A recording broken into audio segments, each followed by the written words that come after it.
I want to thank everyone first for coming out. Our thanks definitely go to the Arrowhead Regional Arts Council, which is part of the Minnesota Arts Cultural Heritage Fund, established in 2008 by the voters of Minnesota to promote a little bit of the sales tax going to take care of the environment as well as arts and culture. Definitely want to thank the Prove Gallery for this space. It's always interesting to see what's going on here. It's nice to fill a room with poetry and poetry lovers. It's been a very welcoming spot for us. Thanks to the bookstore at Fitkers for making copies available of Julie's books. And of course, thanks to all of you. The past few days have been steeped in tragedy and threat. I'm thankful that we have this opportunity tonight to gather together as a community and to affirm our love of poetry, which is in itself an act of love and communication and solace and struggle. Our community, Duluth, the Twin Ports, Minnesota, Wisconsin, has a lot of art to share. Something that has become very apparent tonight as we gathered more and more events happening at the same time. But it's a privilege to have this much art going on in our community. Artists of all kinds with tremendous talent and generosity. Tonight here we celebrate one of these artists, Julie Gard. An associate professor of writing at UW-Superior, winner of multiple art grants, an MFA from the University of Minnesota, Julie Gard has 2 previous chapbooks and the full-length collection we're here to gather and enjoy tonight, Home Studies. I recall a conversation I had with Julie a few years ago when she was working on a project on estuaries, the space where different bodies come together: land, water, river, lake, ocean, plant, animal. There's confrontation and blending, pushing and receding. I was mesmerized by the concept and have since come to see estuary in Julie's poems that continue to capture my attention. The prose poem as a blended hybrid form, the poet and partner and daughter, family and community, poet and overlooked object. Julie's poems reveal these pushes and pulls of these shared spaces. Bring your hands together, push and pull for Julie Gard.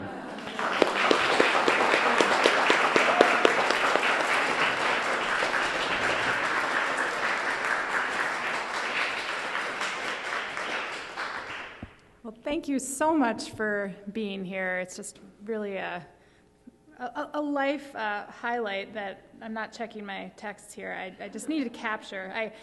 I went to a reading it was the last reading at the Jefferson People's House that the poet Bao Phi did this summer. And he's great, by the way, if you ever get a chance to see him. Baophi is his name. And he took a picture of the audience, and I thought, wow, that's like how I want to remember a reading, is by you guys. So, smile. All right. Yay, thank you. And, okay, over here too. All right. And if anyone, okay, everyone's seated, because there is a little more space up here, and they're friendly. My students over here, they don't bite or anything. So thank you so much for being here. And I'm going to mostly be reading my poems, but there's one other poem I want to start out with that I did not write, and then I'll read one later too that I didn't write. There's always a risk in that. Like, here are these amazing, incredible poets who are writers who I admire, and I'm going to read something by them and then read my own stuff. You know, there's a risk, but we'll go with it. So this first poem is by Louis Jenkins, and he's, as many of you know, a prose poet in Duluth, although I think now I don't know if he's in Boston or the Southwest or something. like that, but I was thrilled when we moved back to Minnesota and moved to Duluth to be living in a town, where this like amazing world-class prose poet was like wandering around in the woods and writing about bears and things like that. So here's a poem by Louis Jenkins called Belief. We all have certain things we believe in.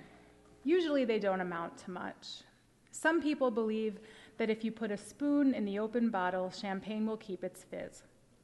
Others believe that hot water will freeze faster than cold, or that when you flush a toilet in the southern hemisphere, the water always turns clockwise. Some people believe that you should wear a beanie, and others believe in funny collars. In the absence of anything better, these beliefs serve to separate your life from others lurking in the forest around you, like scent marking. People have certain phrases they like to use also, at the end of the day, or on the same page, and words such as paradigm, trope, facilitator, objecthood, words that don't mean anything. We drop them like breadcrumbs to mark the way home, where we all intend to return one day.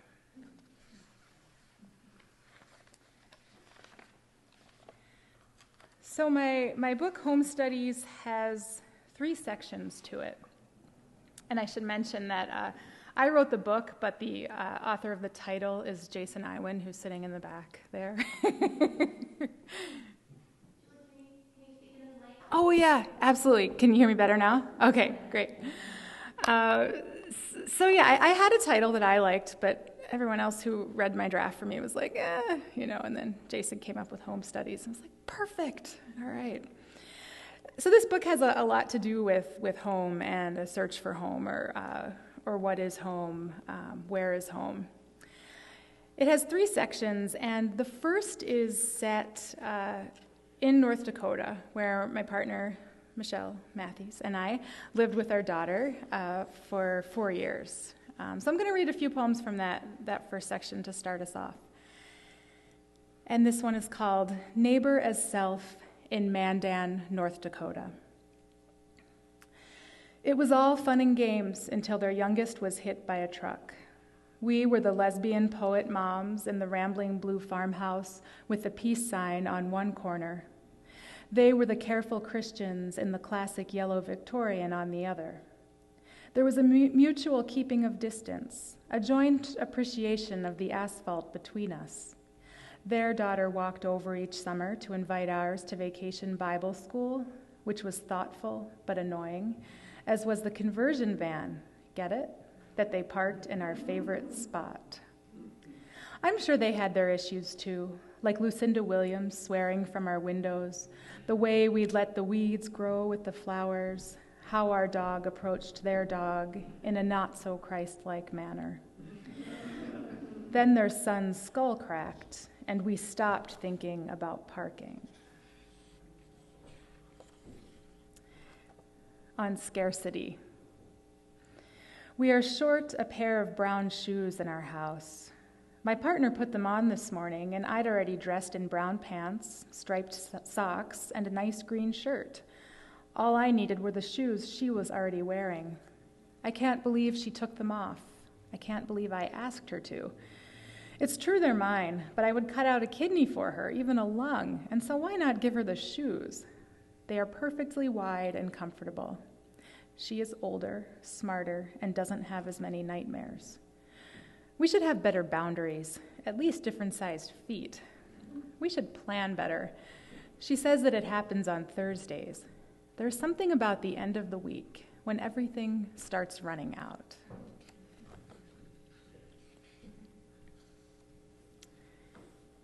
Conception. My child was conceived in Vladivostok while I read The Idiot, highlighting avidly, in a library 6,000 miles away. She stole winter squash, eating it raw, while I cooked mine with raisins, butter, nutmeg, sea salt, olive oil, and wine. I missed her soft forehead all those years she scavenged acorns while I was in graduate school. All those years she hid where she could while I studied fiction. And the last poem I'll read from this section is called Processions. I dreamt of my grandfather crossing the road, mute, but his silence was kind. He was the one I didn't know past 9. He is frozen in junior fiction. He is sweating in the sun on the road. He is touching corn he never even saw. His shop is dusty. It is still there. The ledgers and the lumber yard, a few boards drying at dusk. Things long to be used again, like his fingers forming numbers, balancing columns, saving for a trip back to the war zone. His cancer was an orange in that belly we leaned on while he read. There was nothing to know then. All that existed was what I could touch. Pain led to pleasure, a broken leg to a week of TV, sunburn to a bowl of strawberries. His funeral to the dinner afterwards, fizz-pink Shirley Temples, one after another at the bar. So the middle section of the book was originally called Thin Bits of Evidence, and it's a prose poem series of mostly pretty short poems that are all written off of found objects from a thrift shop where we lived in North Dakota. And something kind of creepy and unpleasant happened there where a neighbor tried to burn our house down. And he worked at this thrift shop, and I like to write off of found objects. And so it was kind of a way of processing the whole experience. Just what objects there felt like they connected to the fire, which was a really small fire, so everything was okay, but it was, obviously still kind of upsetting. So I'll just read kind of what I think of as like the plot pieces from this section. It's got a lot more in here, but and that's what the prices are too. It's, for the bargain shoppers out there, like, wow, you got that for 40 cents. That's amazing. Okay. Smiling squirrel pin. Something's going on up there. Smiling squirrel pin, 40 cents. He started by raking the leaves. Then in winter, he shoveled the walk, scraping. He played with the neighborhood children, gave us mints and other objects. He sent 20 pages of handwritten Bible verse, ending with, I want to be her daddy. We told him our daughter had parents. Next, the porch was heaped with lingerie. I talked with his landlady, not the police. You have to spread the word, but not by bothering folks, she said. Months passed. Bicycle playing cards, 60 cents. He watched me paint the fence, so I went inside. We drove thousands of miles to the ocean. While we swam, he set the fire. We came home and found the attempt. We came home and everything was fine, except for the fact that he'd tried. The detective came, and I gave him the letters and objects.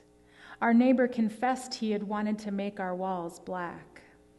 One lady in that house, can't remember her name, told me not to talk to the other.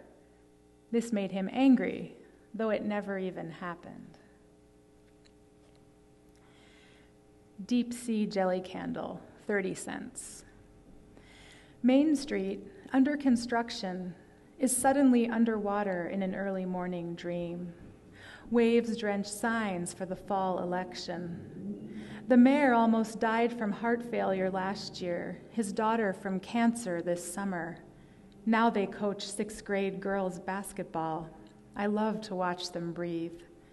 The rumor flies he is out on bail, but I walk to the store anyway. My partner keeps fixing the porch. Our daughter plays in her Halloween wig, and everything moves a bit slow. I return home with canned sauerkraut and call the county jail. It is not true. See how we go on. And this is probably my favorite title of anything I've ever written, but okay.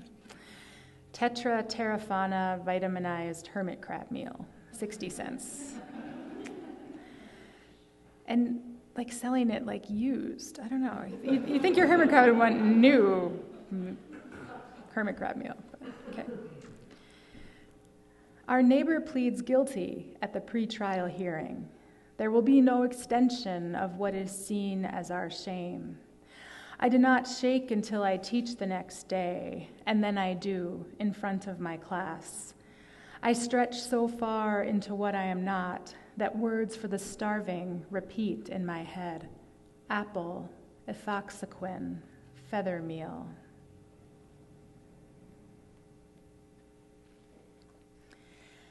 Empty frame with symmetrical flowers, 20 cents. When I was young, I had plenty to say. I became mute when older, held in by the curve of my own chest cage. Seeing end before beginning, awful use for imagination. This frame holds what I choose, half the white laundry basket and floorboards in sun. Alarm clock, chest and magazine rack, window pane, driveway, mud puddle. The minister piles our neighbor's things in the back of a tan pickup. The truck pulls out of the frame.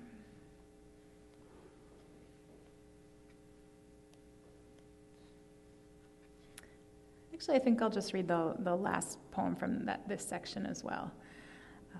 Goody foam rollers, 10 large, 50 cents. We decide the house put out the fire, good spirits from 1896. I can sit on the porch again this spring as the elm buds green and thicken. Last year, I gave him an Easter basket. We were grateful for his work in the yard. How stupid that now appears. He is gone, and no one watches me plan a life in another town. As he wished, we will not forget him. The mind does not close without opening, neither does the world.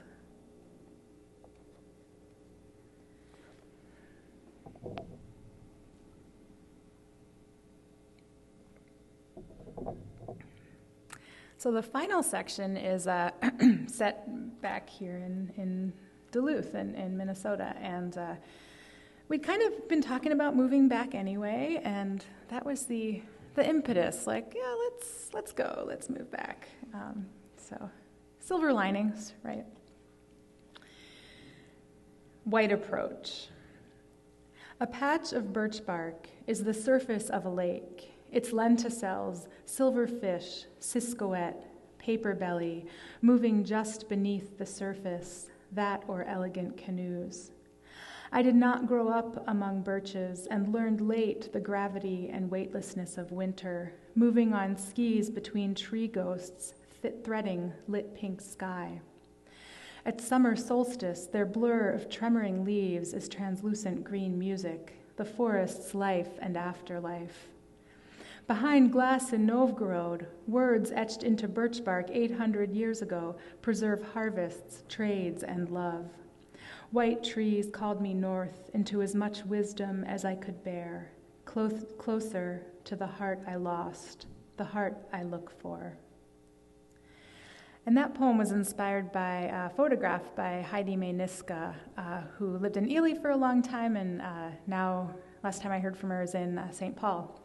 But a really wonderful photographer. And I met her through a project organized at a gallery in Two Harbors by Diane Dindorf-Freeby and Company. And it was just a really neat, like, ekphrastic writing opportunity to write off of photographs and meet the artists, and kind of led to a really fun collaboration.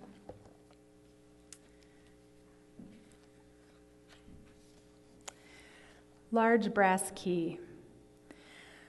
The purpose of life is creation. The purpose is my daughter. At any moment, one can interrupt the other.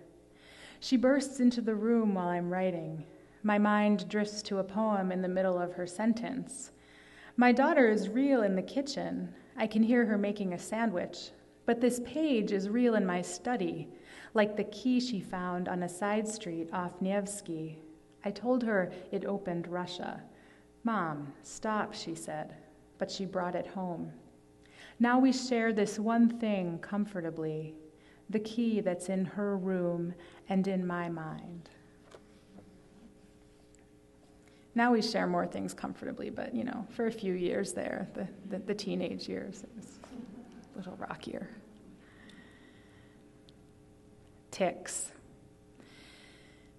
In the North Woods in June, you learn to write with ticks crawling up your legs. You go on with conversation, pick them off in the middle of sentences, hold them tightly between thumb and forefinger, up to 4 at a time. You check the dog and mistake his vestigial nipple for a tick. There is one close to his privates, and you pluck it gently, crooning. You've never found one on you full, only searching, ascending, seeking the perfect plot of skin. They take so long to dig in, you wonder how they make a living. You burn them with matches, which you do to no other creature, only this one. They have never harmed you, but you prosecute based on intent. Perhaps they only crave a little warmth, but you see them, oiled and impossibly flat. And you assume you know. You assure the dog that you know. We had this very sweet dog, George, for many years, and people say, we have a magnet on the refrigerator that's like, be the person that your dog thinks you are.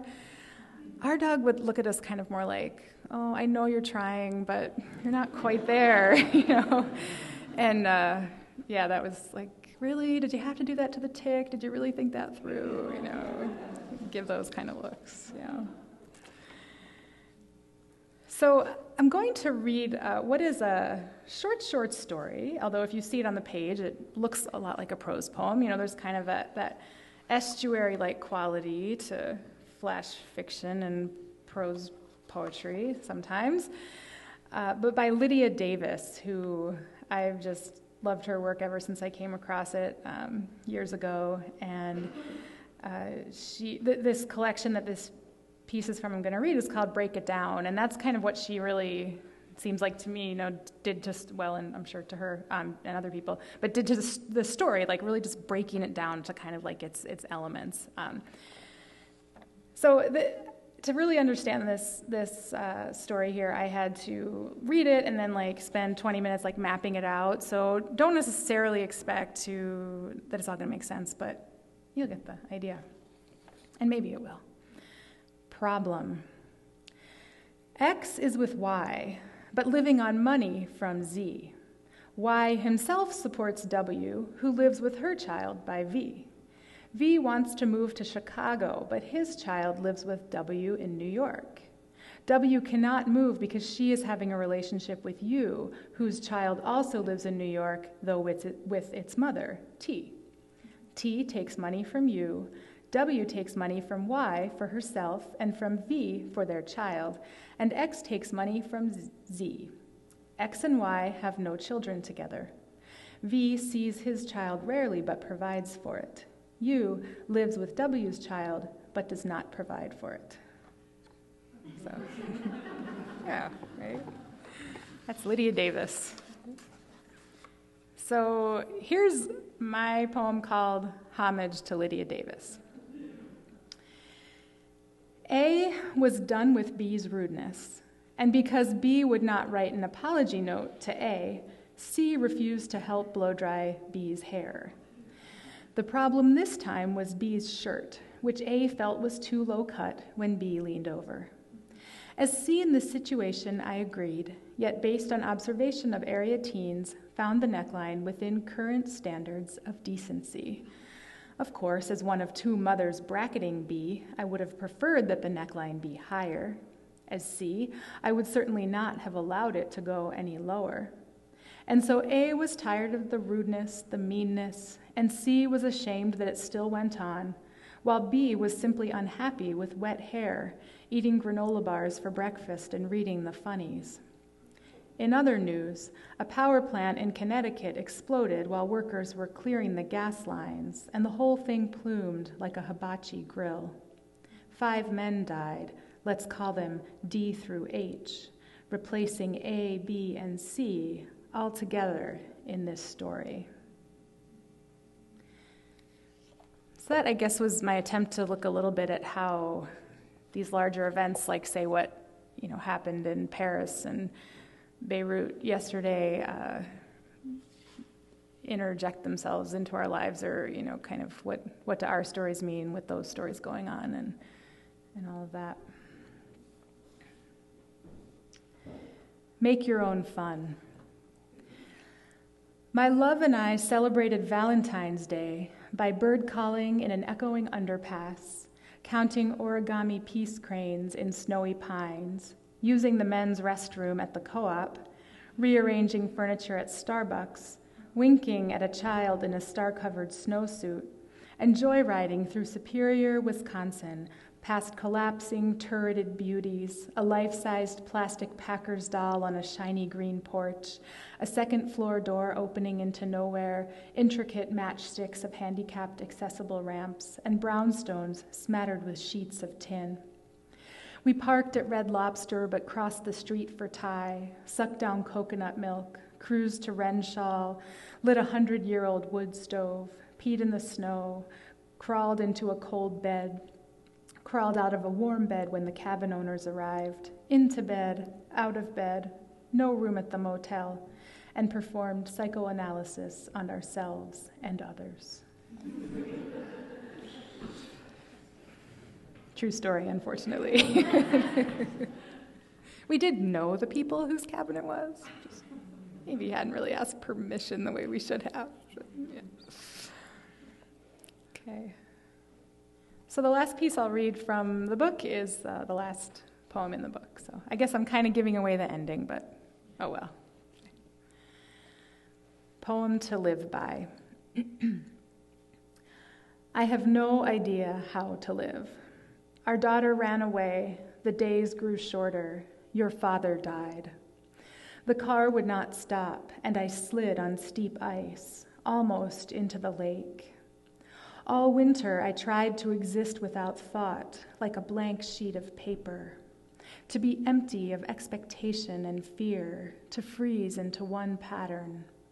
But a fire burned in my gut. I could see it through my skin.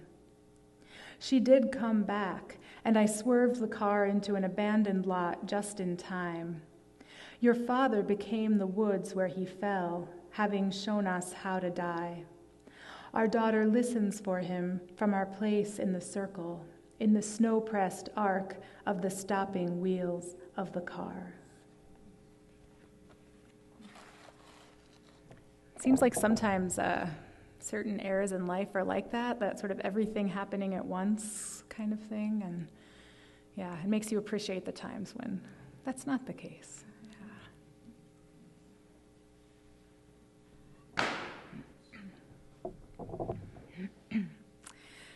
So I'm going to read just 3 more poems that I've written more recently that hopefully someday will become part of another manuscript.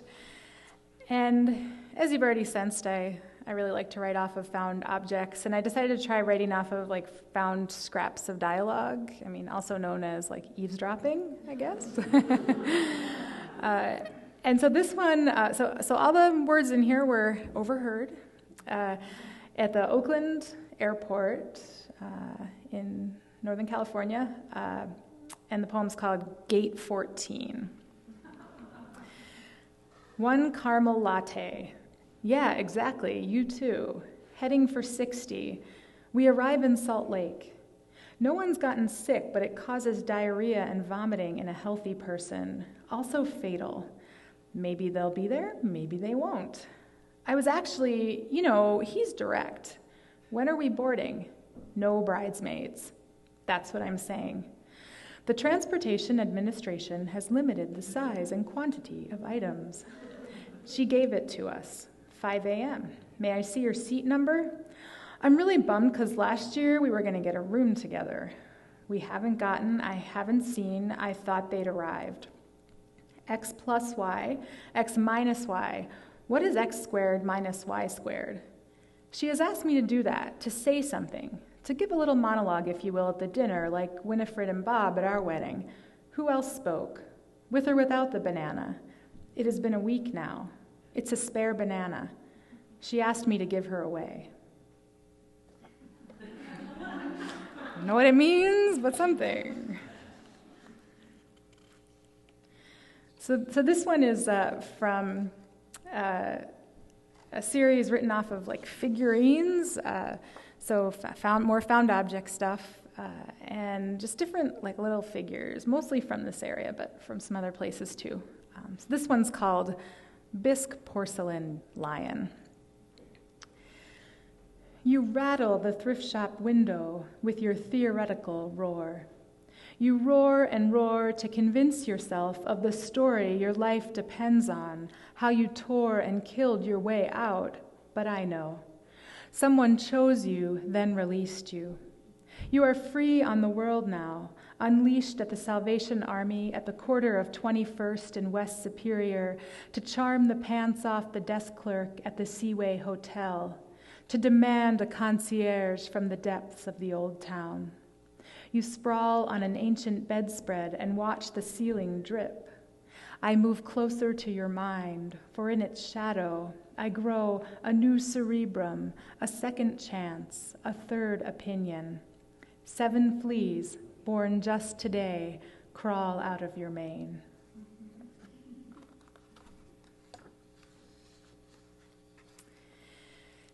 And I'm going to end with a poem that I wrote for Homegrown last year and read at the Homegrown Poetry event. And yeah, just kind of a Duluth poem, I guess you could say.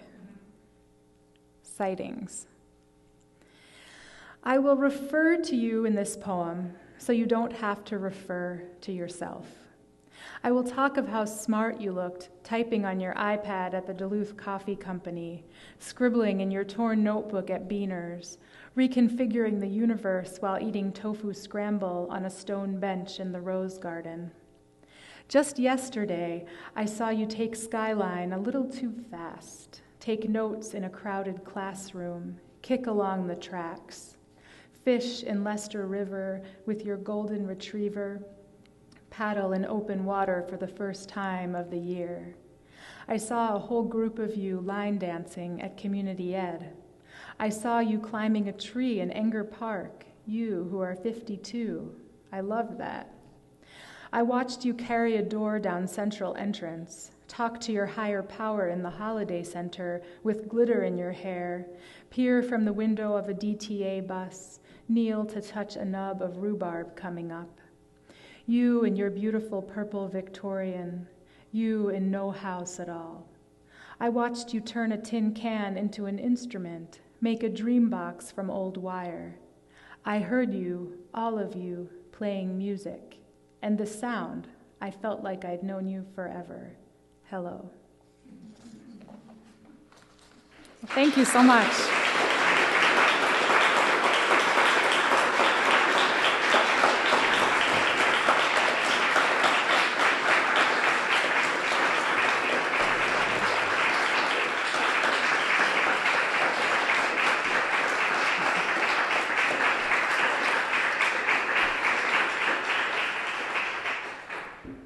Thank you so much. And I'm happy to answer questions if people have them. I know about writing, what it's like to have your Volkswagen Beetle slide down the hill in downtown Duluth. Snow tires. I learned to really love snow tires. Why did you choose the prose poem? Why did I choose the prose poem? Did I get to ask you that too? The prose poem. I wrote as kind of around high school, college. I was doing more poetry, and then end of college, and then grad school, really more fiction. And so I think I loved writing fiction, but at a certain point, it seemed like something about the shorter nature of the prose poem, or the more compressed nature, kind of spoke to me, like being able to boil things down more.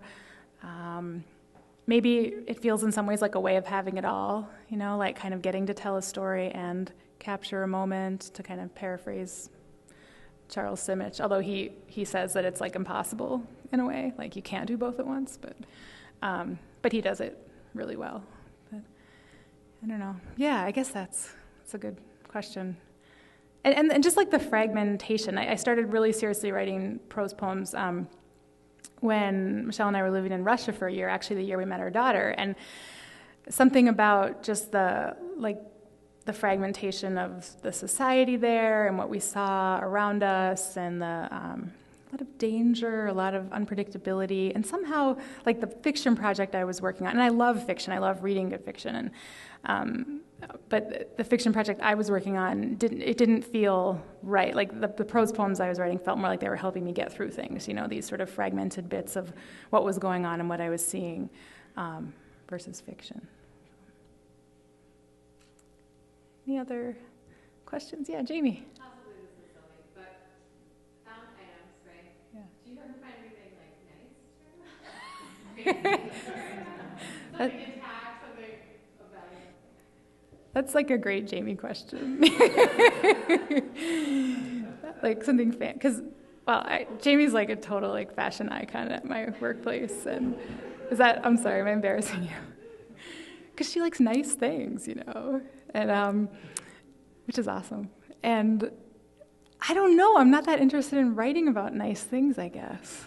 I don't know. I like looking at nice things, but it's more like what's been forgotten. Like, oh, somebody forgot to care about that or notice it. Yeah.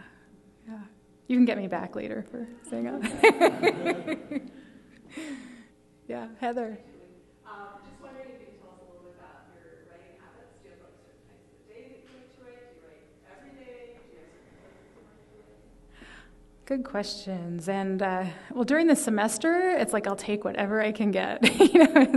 I'm sure all of us that teach can relate to, that feeling of just grabbing scraps of time. And so usually mornings, even though I'm not a morning person, but still writing in the mornings is sort of like before, all the emails and the other work comes into play, and prepping for class and all that stuff.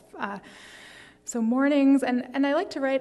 I'm fortunate to have a study that I like to work in, and the walls are painted green, and I love green, and so that's a good space, or sometimes somewhere else in the house. But yeah, I guess I kind of operate somewhere in between that idea that, yes, you should write every day. Well, that, I don't write every day, but I do try to really set aside, even if it's small pieces of time, to work on a regular basis. I think that's really important. Because it's amazing what, just a little here and a little there, it does add up. Yeah. Any other questions? Yeah. So Julie, what's the time span of the anthology? Yeah, the time span, so like the over which the events happened. And the writing, okay. Yeah, so let's see. So in terms of the events, we moved in probably from like 2003 to 2012, so over like a 9-year period. And I would say that's about the same time span that I wrote the pieces too. So I had like other projects going on at the same time, but these were kind of like my poems about my life that I was working on during that time. Yeah. So not quick, kind of can take a while, I think, to really let something, I certainly admire writers who work faster, but I think sometimes letting time pass and seeing how your work fits together is a good thing. Yeah, Wendy. Do I write on paper or using a computer? So I do have a journal that I keep, so a lot of times I'll journal first, and then those will turn into prose poems. But sometimes if I've got kind of an idea in my head and want to just kind of see it as a prose poem right away, then I'll just go right to the computer. But usually I'll do some like journaling and note-taking and kind of sketching out that way first. But then once I get into revising, then it's like I want to see it as this block of text and really just like keep reworking it from there. Yeah. I found I really like to, I go to the Unitarian Universalist church here in town, and not like every week, but often. And I love to like take notes and kind of write. I swear I am really listening to like the talk or sermon or whatever, but it's just like a great space to also be thinking of ideas. So I have a lot of like just thinking of what I write on. A lot of times it's like programs, like Unitarian programs, and I just tape them in my journal, and it's kind of fun to look back at those. Yeah, Judy. Oh, sure. Yeah, so Judy asked about the cover image here. And yeah, like that, so window. And to me, this is such a good symbol, for a prose poem, kind of contained but wild in a way, and sort of evocative and constrained but free, just these different paradoxes maybe that it can contain. And the cover was quite different originally. It was a really huge image of I think it was a lily of some kind, and then a woman standing next to it. And according to my contract, I had like no say on what the cover would look like at all. But the press was really awesome about actually giving me a say. And so I said, okay, so we have the woman there, but can we have, like, instead of the flower, can we have like a frame or a window or a frame or something like that? So they put that on, and then I was like, how about just take the human figure off? And they did, and I was like, oh, yay, yeah, perfect. So that's kind of how the cover evolved. Yeah, so to me it speaks to what the prose poem is. Yeah, Jill. I'm curious to know more about that relationship with New Rivers Press. When your manuscript was selected, and if there's some kind of marketing plan that goes along with that, and how much, if there were any editorial changes recommended by the press, some of those business aspects. Yeah, good question. And not having, I've published a couple chapbooks, but that was generally a less involved process. And so this was kind of my first time with, the full editorial process with the book and everything. And it's a neat press. It's a teaching press. So some of your editors are students. They do eventually, have a professional editor work with you as well. But students go through, give you suggestions, and mostly that was great. There were some suggestions that were like, they were totally right that was grammatically correct, but I'd purposely, over many revisions chosen to do something different. So, I kind of was like, no, we can't change that. Yes, I know that's the rule, but here's why, and all that. But it was neat to get to work with students, then meet them eventually. And they were really good about communicating back and forth and, through the whole process. And in terms of a marketing plan, I think in the audience, I think I saw Lucy Amundsen come in. She could talk about that, working with a larger press. I feel like they've certainly, done a lot to promote the book. It hasn't exactly, just being a smaller press, it's not like, I don't think they have the resources to necessarily have a specific plan per se for each book. And so you are kind of, in some ways, not totally on your own, but, it's sort of up to you as the writer to set up readings and figure out how you want to market your book or who the audiences are. And my sister does PR, so I've been talking to her too for advice about that. But, yeah, it's been a good experience. Other questions? Great. Well, thank you so much for coming. It was just really, really wonderful to see you all.